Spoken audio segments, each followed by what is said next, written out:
ओम श्री गुरुवे नमः। ओम नमो ब्रह्मादिभ्यो ब्रह्म विद्या संप्रदाय कर्तव्यो वंश ऋषिभ्यो महद्भयो नमो गुरुभ्यः। सर्वोपप्लवरहित प्रज्ञानगण प्रत्यगर्तो ब्रह्मैव एवं अस्मि। ओम शांति शांति शांति। श्वेताश्वतर उपनिषद, जिसकी व्याख्या स्वामी अखंडानंद सरस्वती जी की है। प्रवचन 15। विषय है ईश्वर जीव प्रकृति का भेद और अभेद। अजा ये का भोक्तृ भोग्यार्थ युक्ता। अजा माने बकरी। यह माया, यह अविद्या, जीव के साथ यही अविद्या है और ईश्वर के साथ यही माया है। माया का लक्षण यह है कि वह जिसमें रहती है उसको मोहित नहीं करती, उसको जो देखता है उसको मोहित करती है। माने जैसे कोई जादूगर हो और जादू करके तुम्हें दिखावे तो जादूगर स्वयं कभी अपने जादू पर मोहित नहीं होगा। जो उस जादू को, तमाशे को देखेगा वह मोहित होगा। यही माया है। और अविद्या क्या होता है?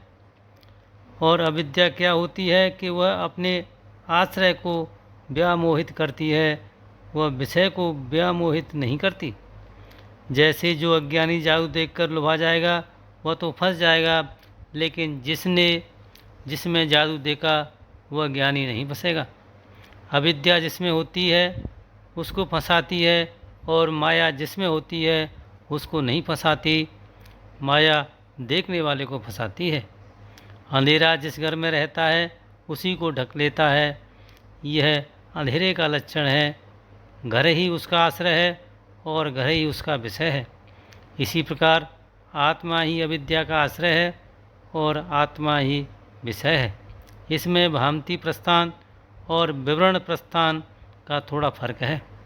अविद्या का आश्रय ब्रह्म और विषय भी ब्रह्म, यह विवरण प्रस्थान है। और अविद्या का आश्रय जो है सो प्रत्यक्ष आत्मा और उसका विषय ब्रह्म है, यह भ्रांति प्रस्थान है। यही अजा जो है, अजा हे का, यह है तो अकेली, लेकिन अकेली ही इतना अनर्थ करती है कि बहुत सी होती तो पता नहीं क्या करती। भोक्तृ भोग्यार्थ युक्ता, यही जो अजा है यह ऐसी माया फैलाती है कि प्रपंच को भोग रूप से उपस्थित करती है और जीवात्मा को भोक्ता बना देती है। अंतःकरण की उपाधि को अपने अंदर पकड़ करके यह आत्मदेव भोक्ता बन जाते हैं और माया से परम ब्रह्म परमात्मा में जो प्रपंच दिखता है उसको यह भोग करके दिखा देती है। यह माया का ही खेल है कि देखने वाले को, दृष्टा को, साक्षी को यह भोक्ता बनाकर रख देती है और ब्रह्म को भोग्य बनाकर दिखा देती है। यह क्या आश्चर्य है महाराज कि खुद तो पैदा हुई नहीं और संतान इतनी पैदा कर देती है। अजा माने जो पैदा होवे ही नहीं। इसी को धात्र की कथा बोलते हैं कि एक गंधम नगर है, बंध्या पुत्र वहाँ के राजा हैं। उनके पास खरगोश के सींग का धनुष है। वे आकाश के फूलों की माला भी पहनते हैं। अब यह देखो, इसी का नाम धात्र कथा है। बिल्कुल मनगढ़ंत, कहीं कोई सच्चाई नहीं, कोई आदमी नहीं, कोई सारी सृष्टि गढ़कर उसमें भोक्तापन, भोग्यपन, अर्थपन, यह सब लेकर बैठ गए। अब देखो, एक जीव अज है और एक ईश्वर अज है और एक माया रूपी अजा है। तो बोले कि बस ये तीन तत्व हो गए ना? बोले कि नहीं, असली जो चीज़ है जिसमें तीनों कल्पित हैं, अब उसका वर्णन करते हैं। असली तत्व जिसमें न राजा है, न प्रजा है, न राज्य है, ऐसा तत्व वह क्या है कि अनंतश्चास्मा विश्वरूपो ह्य कर्ता त्रयं यदा बिंदते ब्रह्म में तत्। वह शुद्ध आत्मा का वर्णन है, उत्तम पुरुष का।